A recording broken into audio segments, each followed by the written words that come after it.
I found out my parents planned to give me away at birth. They only changed their minds at the last minute, and now I can't tell if my whole life was built on love or just a terrible mistake. I was 32 years old when my aunt told me something that made the air in the room feel thin, like I had suddenly been transported to a different reality. We were in her kitchen, sunlight filtering through lace curtains, the smell of chamomile tea lingering between us. She stirred her cup absent-mindedly and then, in the calmest voice imaginable, said, "You know, you weren't supposed to be here. Your parents had decided to give you up for adoption. They changed their minds at the last minute." The words landed so softly it took me a moment to process them. I stared at her, waiting for her to laugh or wave it off as some misguided joke. But she didn't. She just looked at me like she was telling me the weather forecast. A pit opened in my stomach. My chest tightened. I asked her what she meant, and she sighed, like this was something I should have known all along, like I was the last person at the table to understand the punchline of a joke. She told me that my parents were scared back then, too young, too unprepared. They had even signed preliminary paperwork with an agency. My grandparents had been ashamed, whispering about how irresponsible my mom was, how my dad wasn't ready. The plan had been made. Once I was born, I would go to another family, a clean slate, a mistake erased. Only, the night before it was supposed to happen, they changed their minds. My aunt said it as if it was some kind of happy ending, a sign of love triumphing over fear. But the words crashed against every memory I had of my childhood, reframing them in ways I couldn't ignore. Suddenly I was 12 again, sitting at the kitchen table while my parents argued over bills, my dad muttering about how much extra mouths cost, my mom crying quietly while pretending she had allergies. Suddenly I was 15, hearing my father tell me I was lucky he hadn't kicked me out after I'd flunked math. Lucky. It never felt like luck, it felt like survival. And now, with my aunt's confession, the cracks in those old memories widen into gaping holes. I left her house in a daze, barely remembering the drive home. For days afterward, I couldn't stop replaying her words, "You weren't supposed to be here."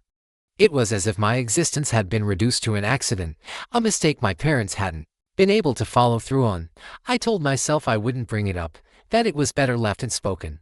But of course that resolve lasted less than a week. One evening, after pacing the living room for what felt like an hour, I called my mom. My voice shook as I asked if it was true. Silence, then a small, trembling yes.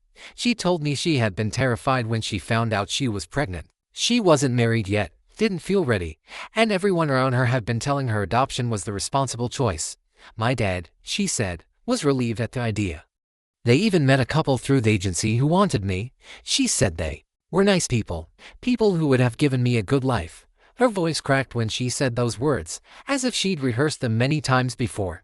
I asked what changed, why they decided to keep me, and she told me about holding me for the first time in the hospital, how she couldn't let go. She made it sound beautiful, like a scene from a movie, but it didn't sit right with me, because if that moment had been so magical, then why had my childhood been filled with so much distance, so much coldness? Why had I always felt like I had to earn their love? I needed to hear my dad's side. When I asked him, he didn't bother sugarcoating. He leaned back in his chair, crossed his arms, and said, "We made a mistake thinking we couldn't handle it, but we kept you. That should be enough. Be grateful, grateful." That word lodged in me like a splinter. How could I feel gratitude toward people who had once decided I wasn't worth keeping? For days I couldn't sleep. My mind churned with questions that had no answers. If my parents had followed through, what would my life have been like? Would I have been happier? Would I have felt wanted? Or would I have been worse off, stuck in some other family with its own shadows? The questions ate at me until I started digging. I called the old adoption agency my aunt had mentioned. I didn't even know if it still existed, but it did. Different name, same foundation. The woman on the phone was polite but firm. She told me she couldn't disclose details about old cases, especially ones that never finalized. I hung up frustrated, my curiosity burning hotter. I started looking through my parents' old documents in the attic, sifting through boxes of tax returns, letters, photo albums. One evening, I found a manila envelope buried at the bottom of a box marked MISC. Inside was a stack of yellowed papers. At the top of the first page were the words adoption intake form. My heart raced as I read through it. My parents' names were there, typed neatly. My mom's handwriting scrawled in the margins, and a reason for adoption. Someone had written, financial instability, not prepared for parenthood, pressure. From family. I stared at those words until they blurred. There were notes about me to a male infant, healthy, full term. Someone had written placement family identified in red ink, but the name was blacked out. I don't remember how long I sat there holding those papers, but when I finally put them down, I realized my hands were shaking. I wanted to scream, to confront my parents with the evidence, but part of me didn't want to hear more. Part of me was terrified that if I pressed too hard, I'd discover the answer I feared most, that I had never been wanted at all. Not even after they decided to keep me. I tried to bury the envelope back in the box, but the knowledge wouldn't leave me. It colored everything. Family dinners felt staged. Phone calls felt obligatory.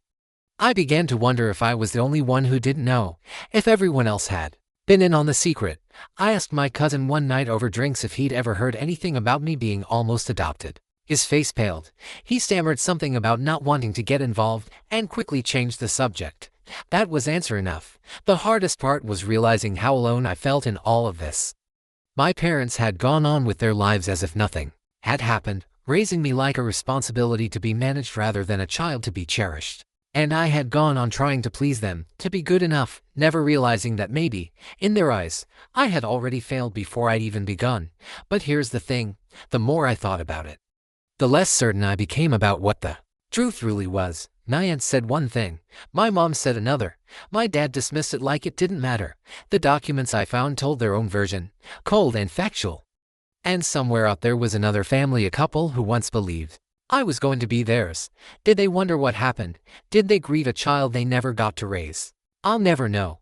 Maybe I'm better off not knowing. Maybe the truth would destroy me, or maybe it would set me free. All I know is that every time I look in the mirror now, I see a stranger. Someone who exists because of a last-minute decision. Someone who could have lived an entirely different life. And the worst part, I'll never know if I was kept out of love, or out of fear, guilt, or convenience. If you enjoy the video, don't forget to hit that like button and subscribe for more content like this.